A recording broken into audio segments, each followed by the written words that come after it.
Hi, I'm Mary Rogers with Cuisinart. This is the Cuisinart Perfect Temp Electric Kettle. It's 1.7 liters. It can swivel all the way around, comes off the base, so that you can take it to your table and serve your guests. But the really great thing about it is it can stay off the base for 2 minutes, and when you bring it back, it remembers what you programmed it to. So there's a button on the top that you press that opens the lid that allows you to take it to the sink and fill it. There's also a filter screen inside that comes out. The element is built into the base of the unit so that it's not actually in the interior. So that is really great, especially if you have high minerals in your water. This is perfect for making teas and French press coffee. A lot of people don't know that when you make specialty teas like delicate tea or green tea, a lot of people will say that they don't like the taste of green tea because it's very bitter. But the real reason is they're actually brewing the tea at the wrong temperature. For delicate teas, you use 160 degrees, green 175, white 185, oolong 190, French press 200. For black tea, you want to be at a boil. So what you do is you just press the button that you wish, it'll light up, and you hit start, and what will happen is when it gets to the proper temperature, it'll actually be ready to use. The other thing that's really nice too is there's a keep warm feature on here. You'll notice that this kettle is cordless, and how it operates is this base, when you connect the kettle to it, is how the electricity comes to the kettle to power it. This can swivel around 360 degrees. Here's your water window, which is lit up in blue. So if you want to make the perfect cup of tea, no matter what type, make sure you get the Perfect Temp Kettle by Cuisinart.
Step 1, wake up early, gonna rise with the sun.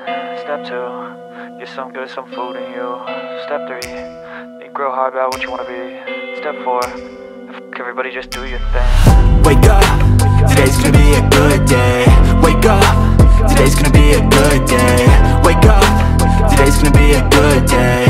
Wake up, today's gonna be a good day. Wake up, today's gonna be a good day. Wake up, today's gonna be a good day. Wake up, today's gonna be a good day. Wake up, today's gonna be a good day. Yo, Set your affirmations, aspirations. I got shit to do, the aftermath of preparation. Good food, good mood, blood in circulation. One step at a time, yeah, that's how you make it. Set a goal you control and the steps you take them. I try to pick one thought, have some concentration. And if I make a mistake, it's called education. I try to do this every day, call it replication. Wake up, today's gonna be a good day. Wake up, today's gonna be a good day.